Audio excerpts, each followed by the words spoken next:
It's the mid-1930s. Chrysler wanted to make an all-new six-cylinder for their commercial truck line. They decided to go down the diesel engine route. This would be the only diesel engine Chrysler would ever make, using Cummins in later years. For those that don't know, Chrysler was an engineering company back in the day. For example, all Chrysler products had hydraulic brakes from the start, offering hydraulic brakes in the 1920s, but during the late 1930s, the diesel engine was kind of an exotic idea here in the States.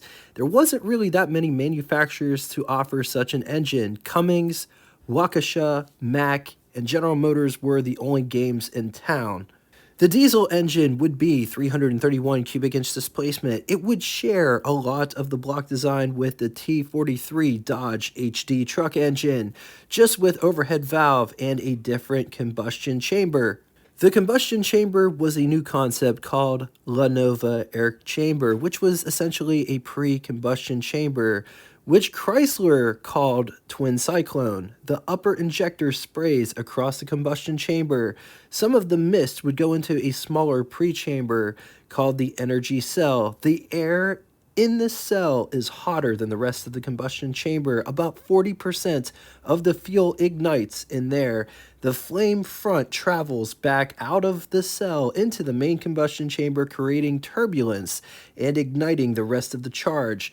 Chrysler claimed the initial combustion created around 1100 psi in the pressure cell, but when ignition occurred in the main chamber, only 700 psi was recorded. The Lanova system eased stress on the engine because of its slow and gentle combustion characteristics and delivered high diesel fuel economy at this point in time. Each cylinder had its own individual intake and exhaust ports. Bosch injectors that were rated at 2200 psi. The pump and camshaft were driven by gears. The pump could be timed from an access plate on the front cover. This engine also had a heating coil mounted to the top of the manifold for cold starting. Chrysler engineers would do a series of tests between diesel and gasoline engines. In one test, they compared a fully loaded T80 gasoline engine and this engine, which went by the name of T84 diesel, on a dynamo at various RPM ranges, ranging from 800, 1600, and 2400 RPM.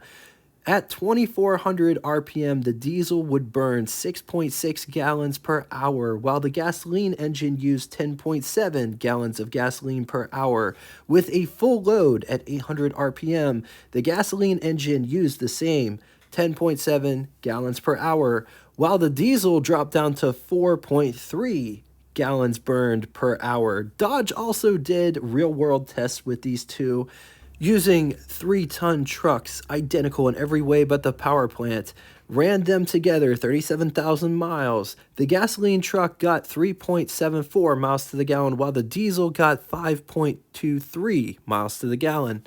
331 cubic inch displacement, 4-stroke, inline diesel 6, 5.424 liters. It was good for anywhere between 95 to 100 horsepower, 2400 RPM, 240 pound-feet, or 325 newton meters between the RPM range of 800 and 1200 RPM. With a bore of 3.75 inches and a stroke of 5 inches, compression was 14.75 to 1. It's important to point out that the diesel required 24 volts, which was 4 6-volt batteries, 2 generators, one 24-volt unit and a 6-volt unit, 7 main bearing crankshaft. Chrysler also used this engine for marine and military applications, but was only produced in very small numbers.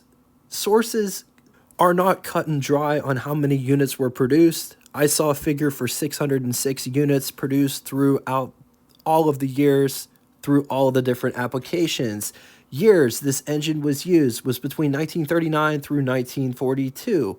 For whatever reason, Chrysler would drop the diesel engine after the war. They would not offer another diesel engine until the 60s on commercial trucks from Cummins. But as they say, that is another engine episode for another day. All right, now it's time for Would You Rather, all diesel offerings. But which one would you rather have? 1940 Mack EF or 1940 Dodge Diesel, or 1940 General Motors Diesel? I'm going to leave this here for a minute. If you need more time, feel free, pause the video. Now it's time for Name That Tune. First person to give both the name of the band, song title, and the lyric that comes next will have their comment pinned to the top of the comment section. I sit around and watch the tube, but nothing's on. Change the channels for an hour or two. So looking for the next line of that song. Thank you all so much for coming out and watching this. If you'd like to get in touch with me, shoot me a comment in the comment section below. I read and answer all comments posted. I don't say that for self-worth. I just say that I try to make this the most transparent car channel on YouTube. So if you want to get in touch with me, I make it very easy to get in touch with me. If you don't want to send me a comment and want to send me something more personable, send me an email at what_its_like@yahoo.com. Thanks again for everything. Until next time, toodaloo! If you've made it this far and you want something more, here's what's coming up next on What It's Like.